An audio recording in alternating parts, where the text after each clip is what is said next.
오늘 우리에게 주시는 하나님 말씀은 열왕기하 7장 11절에서 20절 말씀입니다.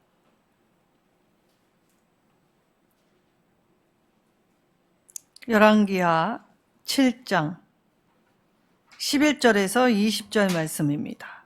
구약성경 573쪽입니다.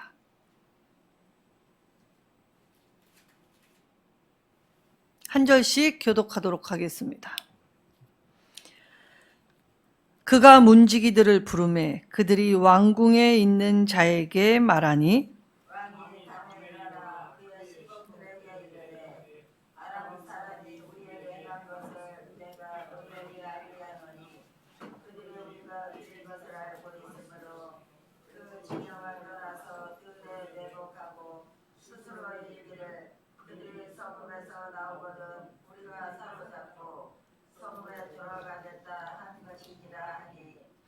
그의 신하 중 한 사람이 대답하여 이르되 청하건대 아직 성중에 남아있는 말 5마리를 취하고 사람을 보내 정탐하게 하소서.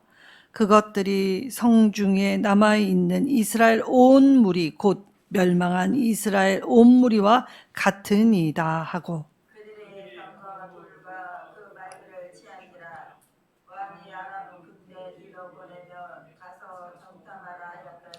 그들이 그들의 뒤를 따라 요단에 이른즉 아람 사람이 급히 도망하느라고 버린 의복과 병기가 길에 가득하였더라. 사자가 돌아와서 왕에게 알리니 백성들이 나가서 아람 사람의 진영을 노략한지라. 이에 고운 밀가루 한 서알에 한 세겔이 되고 우리 두 수아가 한 세겔이 되니 여호와의 말씀과 같이 되었고 왕이 그의 손에 의지하였던 그의 장관을 세워 성문을 지키게 하였더니 백성이 성문에서 그를 밟음에 하나님의 사람의 말대로 죽었으니 곧 왕이 내려왔을 때에 그가 말한 대로라. 하나님의 사람이 왕에게 말한 바와 같으니 이르기를 이 이맘때에 사마리아 성문에서 우리 두 수아를 한 세겔로 매매하고 고운 밀가루 한 서알을 한 세겔로 매매하리라. 그때 이 장관이 하나님의 사람에게 대답하여 이르되 여호와께서 하늘에 창을 내신들 어찌 이 일이 있으랴 하매 대답하기를 내가 내 눈으로 보리라. 그러나 그것을 먹지는 못하리라 하였더니 장관에게 그대로 이루어졌으니 곧 백성이 성문에서 그를 밟음에 죽었더라. 아멘. 모든 삶의 중심은 하나님이시다.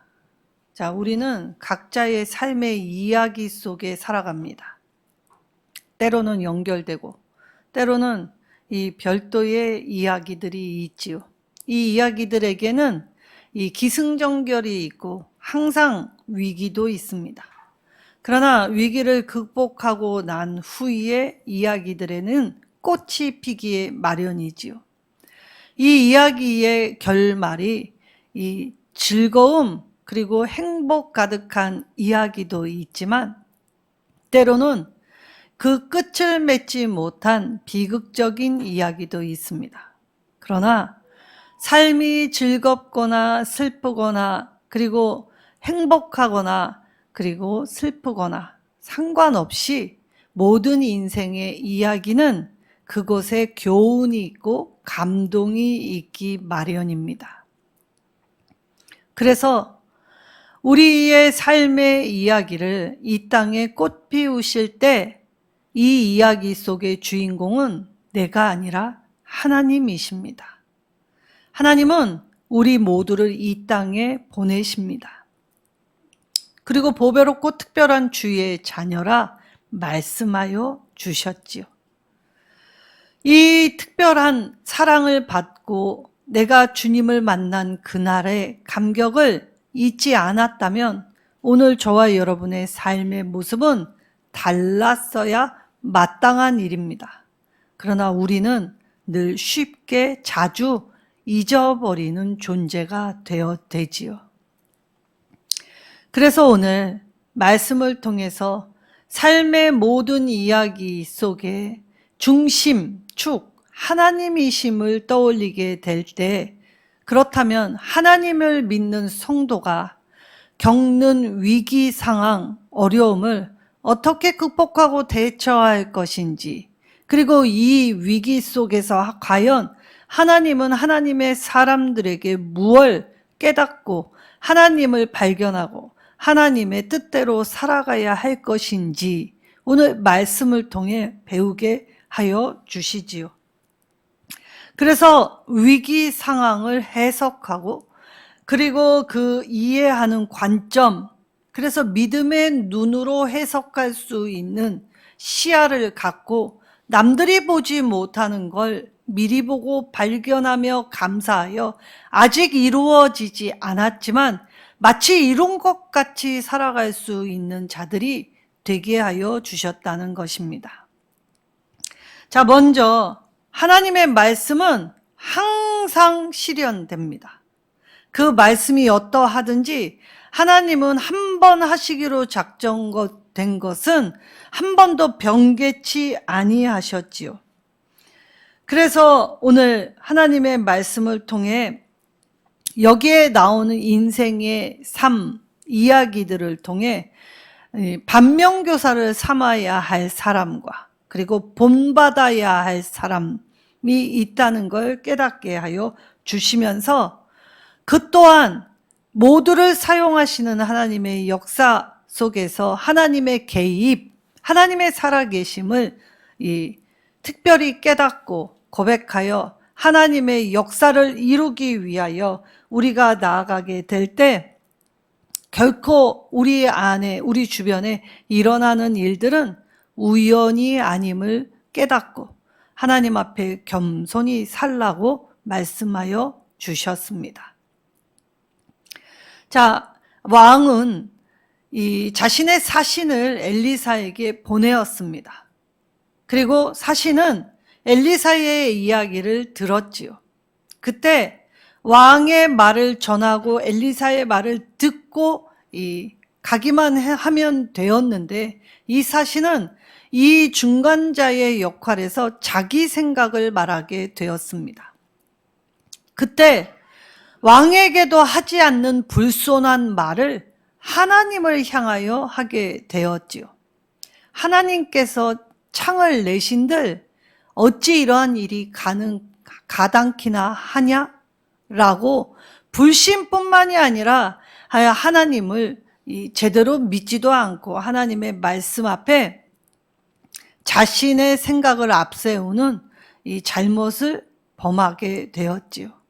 그리고 하나님이 아무리 능력이 있다고 하여도, 그리고 우리 민족이 하나님을 믿는다고 하여도 이런 일이 내일 당장 일어나는 건 하나님이라도 불가능하다라고 하였기 때문에 엘리사가 이 사신에게 뭐라고 합니까?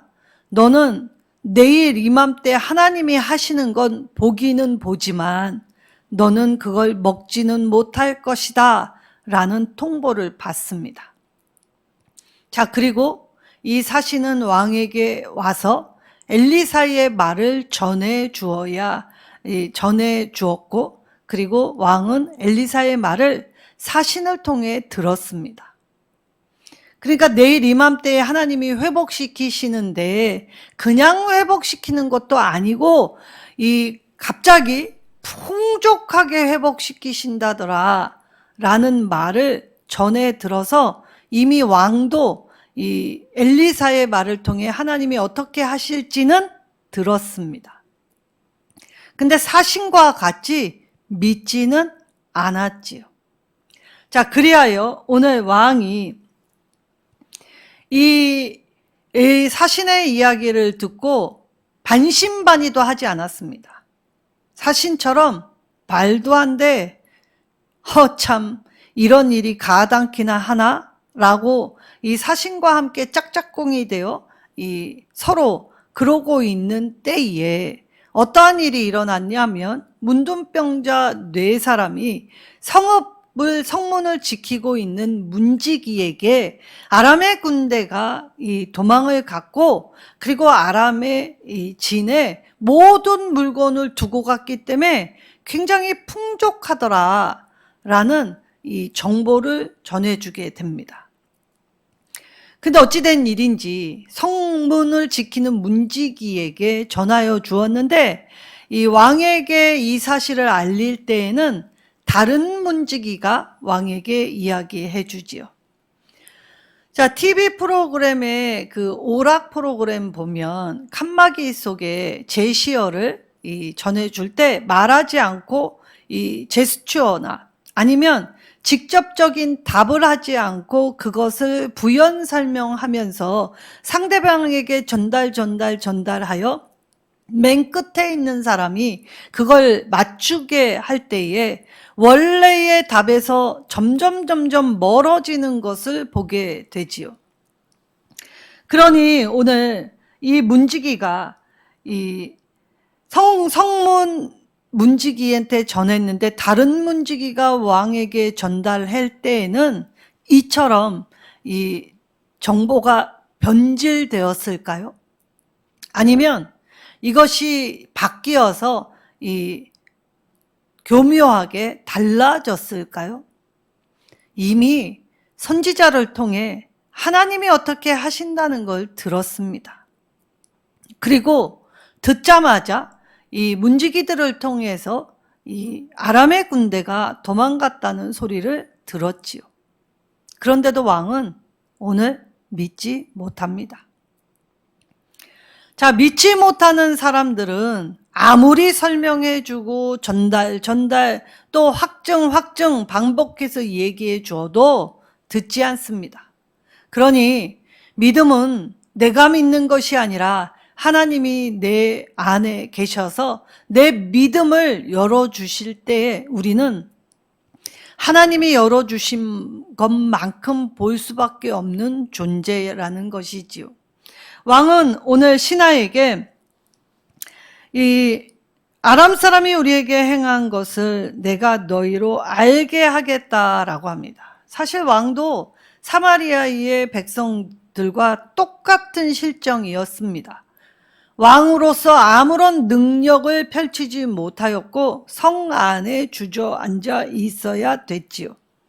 자, 이때에 믿지 못할 소식이 들려줬고 엘리사의 이야기를 들었어도 왕은 내가 이것은 조금 더 면밀히 살펴보아야 되겠다라고 이야기합니다.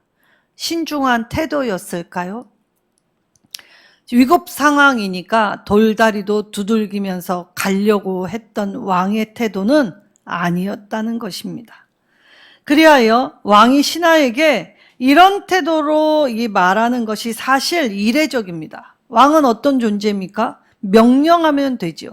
그러면 수하에 있는 신하들이 알아오면 되는데 오늘 이 왕 비굴하게 신하들에게 이 이례적인 태도로 이야기하면서 굽실굽실대며 신하들의 눈치를 봅니다. 내가 말하도록 좀 허락해 주라. 그래서 이 신하들은 이 왕의 말을 듣게 되지요. 자, 그럴 때에 그들이 나오거든 우리가 사로잡자라고 이야기하면서 이때에 이 히브리어 이 나트페셈이라는 것이 붙잡다, 그리고 이 새를 사로잡듯이 잡겠다라는 뜻으로 이 왕이 이야기합니다. 그러니까 무슨 말입니까? 만약에 이러한 일이 있다고 한다면 산채로 사로잡으려고 하는 술수 아니야? 라는 뜻이었지요. 그러니까 의심도 하나님의 말씀 자체도 의심스럽기 때문에 들려줘도 손에 주어줘도 먹지 못하는 실정이 되었지요. 그래서 이 왕의 모습을 본 신하가 오히려 왕을 참다 못해 왕이 명령해 줘야 하는데 얼마나 무능했냐면 오히려 신하가 이 일을 주도권을 잡고 왕을 설득하며 이야기를 할 때 그러면 확실한지 아닌지는 정탐꾼을 보내봅시다 라고 제안을 합니다. 그러면 청하면서 이 13절에 뭐라고 했냐면 성중에 남아있는 말 5삐를 취하자라고 할 때 성안에 말머리가 얼마나 비싸게 팔렸습니까? 평상시에 먹지도 않은 것들. 그럼 성안에 말 딱 5필만 남아 있었느냐? 그것은 아니죠. 개종 그래도 튼실한 말, 남아있는 말들 중에 그래도 속히 빨리 가서 정탐을 할 수 있는 민첩하고 그리고 건강할 수 있는 말 5필을 취하여서 이 말이 진짠지 아니한지를 우리가 가서 한번 확인을 해볼 필요가 있을 것 같습니다. 라고 신하가 제안을 하였습니다. 그리하여 이 왕이 신하의 말을 듣고 좋은 생각이다 라고 하며 신하가 뜻대로 하게끔 내버려 두지요. 자, 주객이 전도된 상황 아닙니까? 왕은 자기의 주어진 직위에 맞게 책임을 감당해야 했던 존재입니다. 근데 왕이 얼마나 무능했냐면 하나님 말씀도 믿지 않았을 뿐만이 아니라 정보가 주어졌는데도 지금은 신중할 때가 아니죠. 왜냐? 오늘 이 사마리아의 성 안에 있는 이 백성들의 상태가 어떠했냐라고 하면 거의 이미 죽은 자들과 같은 상태다. 살아는 있는데 죽었다고 해도 과언이 아닐 만큼의 상태로 다를 바 없는 모습이다라고 이미 얘기했기 때문입니다. 그리고 실상 나병 환자들이 전해준 말을 듣고 나가서 요단강가로 가게 됐더니 진짜로 아람의 군사들은 흔적도 없이 보이지 않고 그들이 너무나 다급하게 도망가면서 흘리고 갔던 기물들 그리고 재산들 여러 가지의 물자들이 길거리에 풍족하게 떨어져 있는 것을 보게 되었지요. 좋은 소식이었습니다. 구원의 복된 소식이 지금 절망 중에 신음하고 있는 사마리아 그리고 아무런 소망이 없는 이곳에 펼쳐지고 들려지게 되었지요. 근데 이 좋은 소식을 왕과 그의 신하들은 믿지 않았습니다.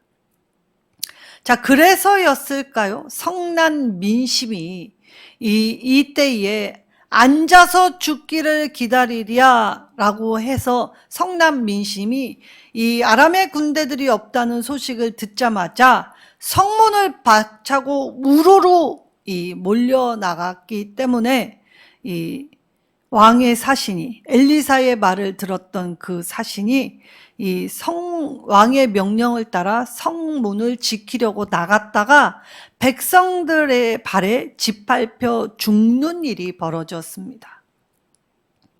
그러니까 알 수는 없지만 왜 성문을 지키라고 왕은 하필 그때에 말을 했고 그리고 그 신하는 이 왕의 명령을 듣고 순종하겠노라고 성문을 지키다가 갑자기 성문문이 활짝 열리고 그리고 쏟아져 내려오는 백성들의 발에 압사당해 죽는 결과를 맞이하였을까요?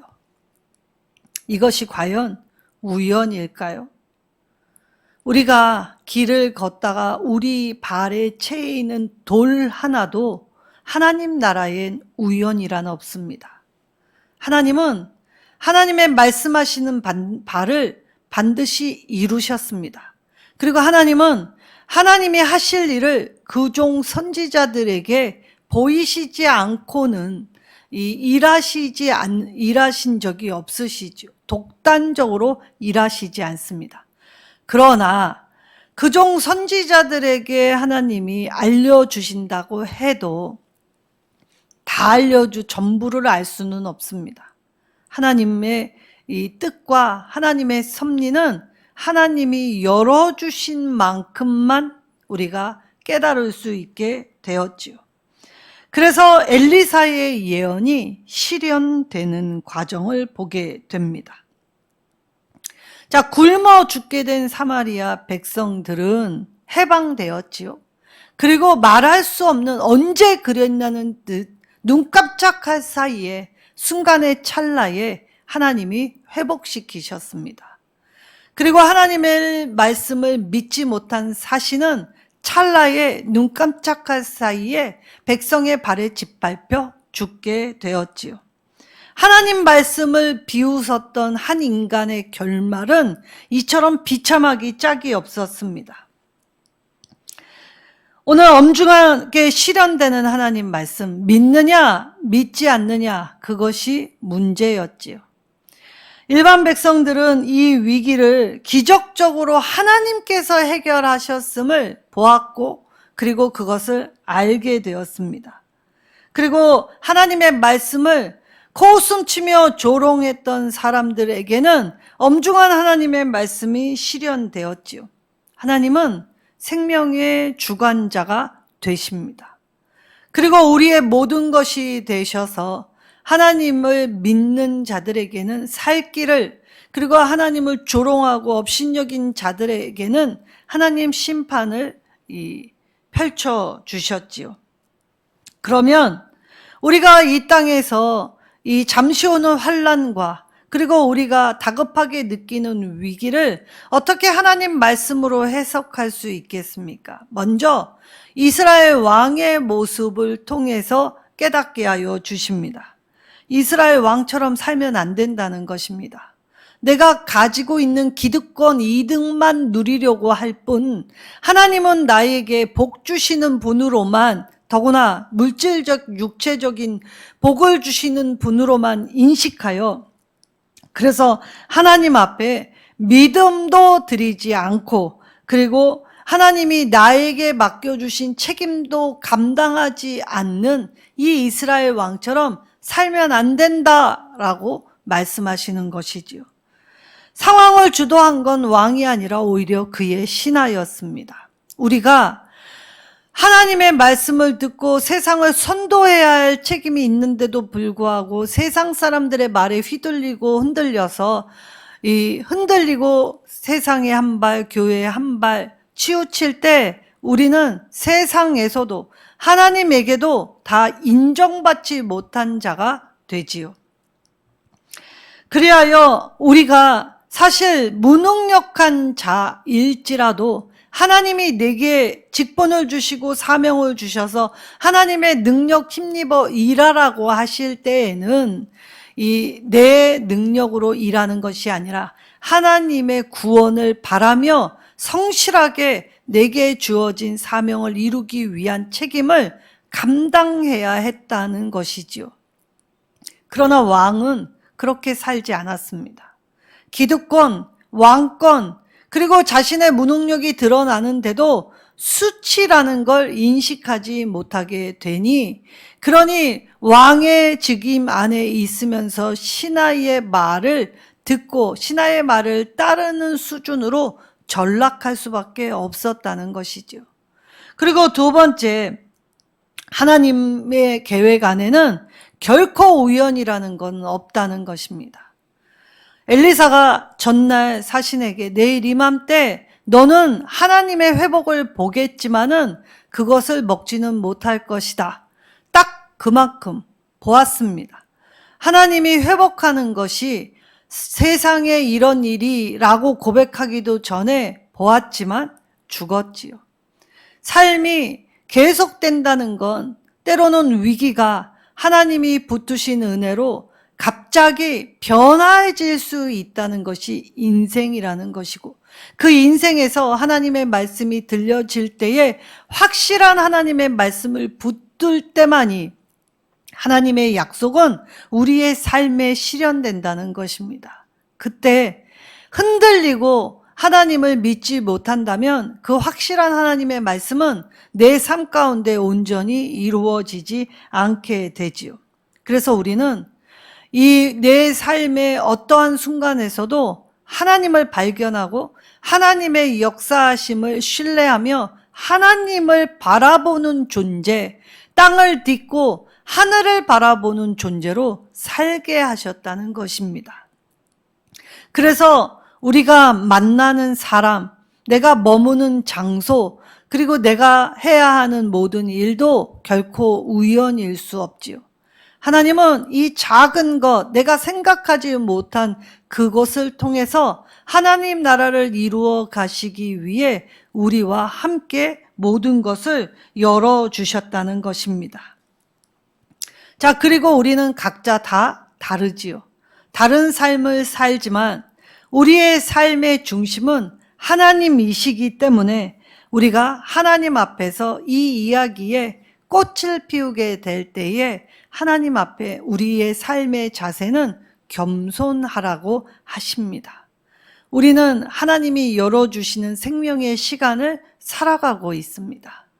그런데 너무나 조급하여 하나님과 함께 걸어가는 시간보다 내 마음의 원함을 먼저 말하다가 우리가 내 마음의 소원을 주님께 아뢰다가 주님을 놓치고 살고 있지는 않습니까? 하나님은 우리에게 주신 복이 우리에게 이 땅의 물질적, 현세적 복을 주신 게 아니라 영적, 그리고 하나님의 살아계심을 더 확실히 알 수 있는 임마누엘, 동행하는 복을 주셨습니다. 위기의 순간에서도 하나님이 나와 함께 하신다는 그 은혜와 생각과 평강이 붙드시기에, 그리고 내가 슬프고 즐겁고 상관없이 그 모든 삶의 중심에 계신 하나님을 바라보고 고백하기에 내가 오늘 주님과 동행하는 귀하고 복된 그 은혜를 너무나 쉽게 간과하고 이 평범하게 치부하여 하나님의 손을 놓아버리지는 않는지를 점검하라고 하셨지요. 하나님의 손을 잡고 걸어가는 이 길이 저와 여러분에게 주신 지상 최대의 아름다운 복입니다. 그래서 하나님은 우리와 늘 함께 동행하여 주시지요. 하나님은 자기 백성을 한 번도 저버리신 적이 없습니다. 놓지 아니하시고 포기치 아니하시고 끝까지 보호하시고 구원하여 주시지요. 그리고 하나님이 주실 때에는 이 에덴에서와 같이 임의로 마음껏 누리게 하셨습니다. 오늘 진영 안에서 마음껏 노력하였지요. 가져도 이 모자름 없이 다 취할 수 있게 하셨습니다. 거기에 보리와 밀의 가격이 모두 회복되었습니다. 회복의 약속을 우리의 삶에 펼쳐주셨다는 것이지요. 하나님은 이처럼 하시겠다 하면 인간의 생각과 상상과 인간의 폭을 다 뛰어넘으십니다. 성문을 지켰지만 하나님의 말씀을 믿지 못하고 선지자를 배격하고 하나님을 조롱했던 사신은 백성의 발에 짓밟히는 결국을 맞이하여 주셨지요. 하루아침에 회복된다는 걸 얼토당토하다라고 생각하시진 않습니까? 초대교회에 베드로가 옥에 갇혔을 때 교회는 모여 뜨겁게 기도하였습니다. 그리고 하나님은 천사를 보내시고 옥의 털을 흔드셔서 옥의 문을 열어주시고, 그리고 베드로를 그 기도하는 공동체로 돌려보내셨지요. 그때에 뜨겁게 기도하는 사람들의 귀에 베드로 사도가 왔다라는 좋은 소식이 들려질 때, 그때 거기 기도했던 수많은 사람들이 뭐라고 고백을 하였습니까? 네가 미쳤구나, 네가 환상을 보는구나 라고 치부하였습니다. 오늘 저와 여러분이 하나님이 곧 회복하겠다, 내일 이맘때 하겠다라는 것을 아무리 하나님이시라도 내일 이맘때는 아니지 않을까? 나는 포기하였고 나는 아무리 생각해봐도 안 된다라고 할 때 하루아침이라는 건 우리가 믿을 수 없다라고 생각한다는 것이지요. 그러나 하나님은 말씀하시는 바를 반드시 실행하시는 분이십니다. 그리하여 마태복음 24장 35절에 천지는 없어질지언정 하나님의 말씀은 영원히 없어지지 않는다라고 말씀을 하셨습니다.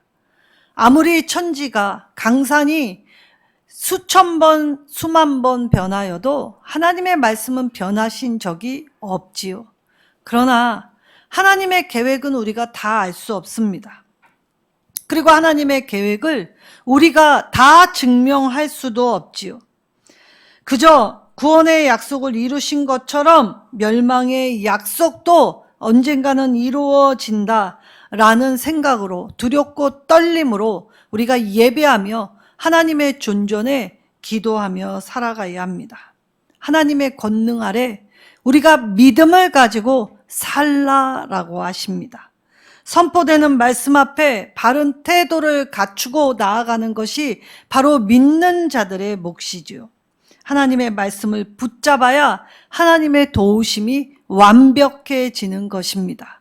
오늘도 하나님은 하나님의 일하심이 혹여 우리의 눈에 더딘 것처럼 보일지라도 하나님은 더딘 것이 아니라 더 확고하게 그리고 오래 참으심으로써 죄인을 향한 주님의 사랑을 그래서 아무도 멸망치 않게 하시려고 하는 주님의 뜻을 이행하시려고 다 회개에 이르도록 기회를 열어주셨던 것이지요.